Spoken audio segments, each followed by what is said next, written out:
March 28th, 1994, a man named Felipe was shot and lost his life on the corner of 49th and Figueroa in South Central. He was not a gang member. Felipe and two other friends would go to 49th and Fig to apartments where a brothel was. Felipe wanted a woman for the night, but his plans for the night wouldn't go good for him. Felipe was told the brothel was full and to leave the location. 2 minutes later, shooting occurred. The shooting would be captured on camera.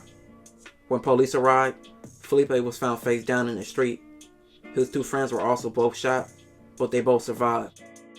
A witness named John, who lived on the street, told police he seen the whole altercation. John said 3 to 4 black men approached Felipe and his group and demanded money. Shooting occurred shortly after. John told police he heard a neighbor shot at the shooters, injuring one in the leg. The police put an APB out on someone being shot in the leg, but no one ever checked in the hospital with a leg shot that night. Police got a break in the case a month later, when an anonymous caller told the police someone from Avalon Gangsta Crip may have been involved. The anonymous caller said a shooter name could be Day Day or Baby Day Day. With this break, police ran database and put up several Day Days. They arrested several men, one man named Michael and 2 Hoovers, a man named Little Day Day from 9 Deuce Hoover and Gumby from 9 Deuce Hoover.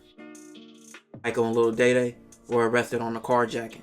Gumby was later arrested after Michael told police Gumby was in on the whole thing. The 3 men were booked and were questioned about the shooting of Felipe and his friends.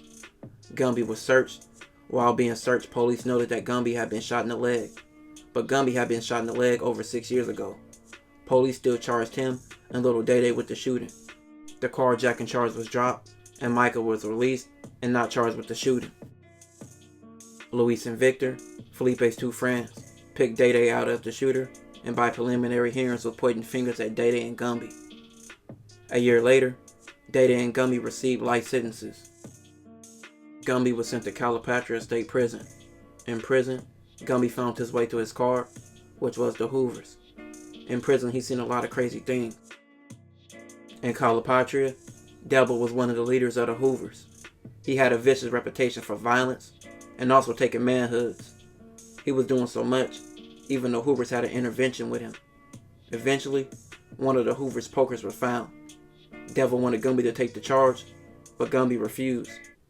Once Gumby refused, Devil wanted to take Gumby out. November 28th, 2000. Devil approached Gumby and stuck him in his side. Devil stuck many people in the yard.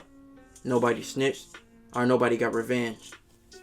Later that day, Gumby got a poker and took Devil's life. He was now facing the death penalty. Gumby hired an attorney and fought the new case for 3 years. Gumby's attorney found many flaws in his original case and found the cops to be crooked and that Michael lied, putting Little Day Day and Gumby to crimes that they didn't commit. At this point, Gumby has spent around 14 years in prison. Many past witnesses were re-questioned and all recanted their statements. By February 2008, a judge decided that Gumby and Lil Day Day were both wrongfully convicted. Gumby still had to face the charge of taking Devil's life. He was charged with manslaughter, but got time served and was later released along with Day Day. Day Day received $8 million as compensation for being falsely accused of the shooting. After his release, he started a foundation and is now married. Gumby didn't receive any compensation after LA District Attorney told his lawyer he was still a menace to society.